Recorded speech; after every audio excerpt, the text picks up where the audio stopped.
Hi viewers, இன்றைக்கி நம்ம என்ன வீடியோவில் பார்க்க போகிறோன்னா நூல் கோர்க்கிறது எப்படின்னு பார்க்க போகிறோம். நெக்ஸ்ட்டு வந்து மிஷினை எப்படி ரன் பண்ணுறதுன்னு பார்க்க போகிறோம்.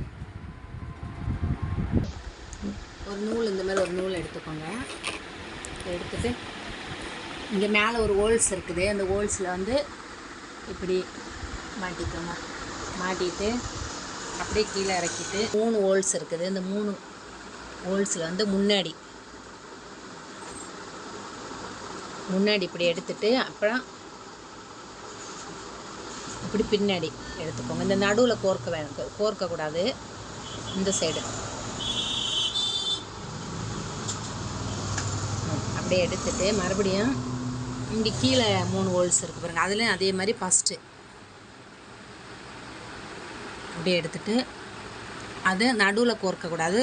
லாஸ்ட்டில் இந்த பக்கம் ஒரு ஹோல்ஸ் இருக்குது பற்றியில் அதில் எடுத்துட்டு அப்புறம் இங்கே கீழே இந்த நூல் அப்படியே இங்கேயே கொண்டு வந்துட்டு இங்கே பாருங்கள் அட்ஜஸ்ட்மெண்ட் பண்ணும் பற்றியில் அதை லைட்டாக நம்ம வந்து இப்படி ரொம்ப இப்படி கழட்டிடாதீங்க. அது கழண்டு வந்துடும். லைட்டாக அப்படியே எடுத்துகிட்டு இங்கே ஒரு இது கம்பி மாதிரி கொடுத்துருக்கு பாருங்கள். அதை வந்து லைட்டாக இப்படி இருந்தேன்னு இப்படி வந்துடும். இது வந்து ரொம்ப லூஸ் அடிக்கக்கூடாது. லைட்டாக டைட்டாக தான் இருக்கணும். நீங்கள் இது கரெக்டாக வந்திருக்கான்னு மட்டும் இப்படி செக் பண்ணி பார்த்துக்கோங்க. அவ்வளோதான். அடுத்து இந்த சைடில் ஒரு வளைய மாதிரி ஒன்று இருக்குது பற்றிலாம். அதை எடுத்துகிட்டு நம்ம வந்து இந்த பக்கம் வந்து ஒரு ஹோல்ஸ் ஒன்று இருக்குது பாருங்கள். இப்போ நீங்கள் வந்து என்ன பண்ணுவீங்கன்னா இது வந்து எப்படிக்கா எடுக்கிறதுன்னு நமக்கு புதுசாக இப்போ எங்களை மாதிரி தைக்கவங்களுக்கு இது வந்து கண்டிப்பாக தெரியும்.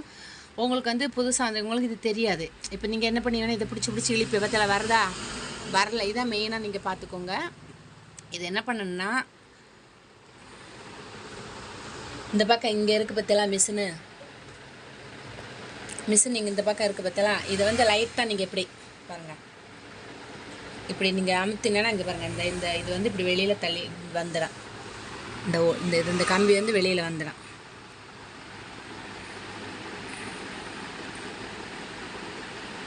அப்படியே 2 ஹோல்ஸ் வெளியில் எடுத்துகிட்டு இந்த பக்கம் ஒரு வளையம் கொக்கி மாதிரி ஒன்று இருக்குது பாருங்கள்.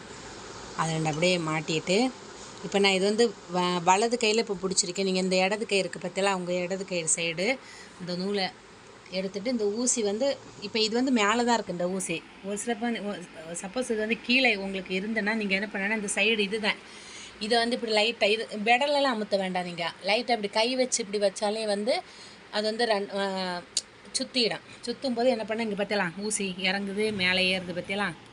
ஆனால் பெடலெல்லாம் நீங்கள் அமுத்து. நான் பெடலில் காலே வைக்கலை. காலை நீங்கள் கீழே வச்சுட்டுனா கூட இது ரன்னிங் இது ஆகிடும். அப்புறம் இந்த பக்கம் இடது சைட்லேருந்து இப்போ ஊசி பாருங்கள் இப்படி எடுத்துகிட்டு இந்த வலது சைடு கை இருக்குது பற்றி எழுதுண்டு லைட்டாக அப்படி எடுத்தீங்கன்னா நூல் கோர்க்கிறது ஓகே. அவ்வளோதான். அப்புறம் இன்னும் இது வந்து கீழே பாபின் வந்து அடியில் நம்ம மிஷினுக்கு அடியில் இருக்கான். அதுக்கு என்ன பண்ணணும்னா இப்போ இந்த கை வந்து இங்கே இப்படி வச்சுட்டு லைட்டாக இப்படி நீங்கள் கீழே ஊசி இப்படி இறக்குனீங்கன்னா அடியில் பாபினில் நான் நூல் சுற்றி இருப்பேன் பாருங்கள். அது வந்து பாருங்கள் நூல் அப்படியே வந்துடும். ஓகேலாம் இது நான் வந்து தையல் பாருங்கள் எப்படி போடுதுன்னு. இப்போ இதில் என்னதுன்னா இது ஒன்று இந்த ட்ரன்னிங் பண்ணுன்னு சொல்ல இது ஒன்று. இது வந்து நம்ம இந்த தையல் வந்து பிரிஞ்சு வராமல் இருக்கிறதுக்கு தான் இது வந்து தையல் வந்து நம்ம போடிய ஸ்டிச்சிங் வந்து பிரிஞ்சு வராமல் இருக்கிறதுக்கு தான் இது வந்து அழுத்தி எடுத்து. இது வந்து இந்த கால் இந்த கை இருக்குது பற்றியெல்லாம் இந்த ரெண்டும் வந்து பார்த்துக்கணும் நம்ம கொஞ்சம். இங்கே ஏன்னா இப்படி எடுத்தோன்னா மிஷினை இப்படி வைக்க முடியாது. ஃபஸ்ட்டில் வந்து ஸ்டார்டிங் வந்து சரி நான் இப்படி பாருங்கள். நான் இந்த 5 விரல் இருக்குது பற்றியில் அந்த 5 விரலும் கீழே இப்படி முன்னாடி வச்சேன்னா மிஷின் பாருங்கள் அப்படியே போயிட்டே இருக்குது. மெதுவாக தான் நான் அழுத்துறேன். ஆனால் அழுத்தே தெரியாது நமக்கு. மெடல் மிஷின்னா தான் ரொம்ப இப்படி காலை போட்டு அமுத்தேன். இது வந்து நல்லா மெதுவாக அப்படியே போயிடும். இது பாருங்கள் நான் இப்போ அழுத்துறது உங்களுக்கு தெரியாது. ஆனால் நான் காலை கீழே முன்னாடி அழுத்திட்டு தான் இருக்கேன். இப்போ பாருங்க இப்போ எடுத்தாச்சு நான் காலை பற்றியில். இப்போ வந்து மிஷின் போகலை. இப்போ இங்கே பாருங்கள் லைட்டாக இப்படி பாருங்கள். நல்லா ஸ்பீடாக வேணா பாருங்கள் பற்றியெல்லாம் அப்படி ஸ்பீடாக முன்னாடி நல்லா ஸ்பீடாக அமுத்துனா மிஷின் போயிடும் பாருங்கள். இது வந்து குதிரைன்னு சொல்லுவேன் நாங்கள்.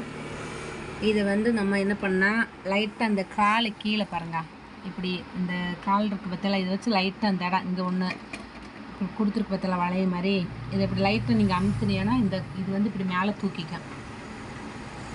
இது வந்து லைட்டாக மேலே இப்படி தூக்கிட்டு பார்த்து அப்படியே திருப்பி நம்ம வந்து பாருங்கள் மறுபடியும். அப்போ இதை வந்து நீங்கள் இது வந்து அப்படியே விட்டுறணும். அப்படி இப்படி இப்படி வச்சுட்டே இருக்கக்கூடாது. வச்சுட்டு இருந்தீங்கன்னா அந்த குதிரை மேலே தூக்கிக்கும். இப்படி பாருங்க மறுபடியும். இப்போ இப்படி நீங்கள் தையல் போட்டு இப்போ நீங்கள் எடுத்துகிட்டே இருக்குது பற்றிலாம் தையல் வந்து நான் இப்போ ஸ்பீட் போட்டுகிட்டே இருக்கேன்னா என்ன இப்போ லாஸ்ட்டில் இந்த எண்டில் இப்படி முடியுதுல, முடியும் போது இந்த இங்கே பாருங்கள், இது வந்து இப்படி லைட்டாக ட்ரைனிங் இப்படி பண்ணேன்னா அந்த தையல் வந்து பிரிஞ்சு வராது. இப்படி பாருங்கள். இது வந்து காலு கீழே பெடலையும் அமுத்தணும். நம்ம இந்த கையை இப்படி வச்சுக்கணும் 3. நீங்கள் ஒரு வாரம் ட்ரைனிங் எடுக்க உங்களுக்கு வந்து இப்போ பாருங்கள், இந்த குதிரை மேலே தூக்குனேன்னா அந்த காலையும் பாருங்கள், இங்கே மேலே இந்த பக்கம் லைட்டாக இப்படி தான் கொடுத்துருக்கணும். இதில் ட்ரைனிங் பண்ணியிருக்குன்னா இந்த இது தையல் வந்து பிரிஞ்சு வராமல் இருக்கான், முடி மாதிரி போடியது. அடுத்து பாருங்கள், கீழே காலை வந்து அமுத்திட்டே இருக்கேன். இப்போ லாஸ்ட்டில் முடியும் போது நீங்கள் இதை எப்படி 2 வாட்டி அமுத்துறேன்னா அப்படி போடும். இப்போ மறுபடியும் இந்த கால் இந்த என்ன இருக்குது பற்றிலாம் இந்த கீழே இது வந்து 3 வந்து ஒரே இதிலே போக நீங்கள் மெதுவாக பார்த்து ஒரு வாரம் நீங்கள் ட்ரைனிங் எடுத்தேன்னா உங்களுக்கு கண்டிப்பாக வந்து தைக்கிறதுக்கு வரேன். இது மாதிரி பாருங்கள் தொடர்ந்து. இப்போ நான் கீழே வந்து இங்கே சைடில் எதுவுமே அமுத்தலை. இந்த குதிரையை தூக்கும்போது மட்டும்தான் இந்த கால் வந்து நமக்கு இப்படி வரணும்.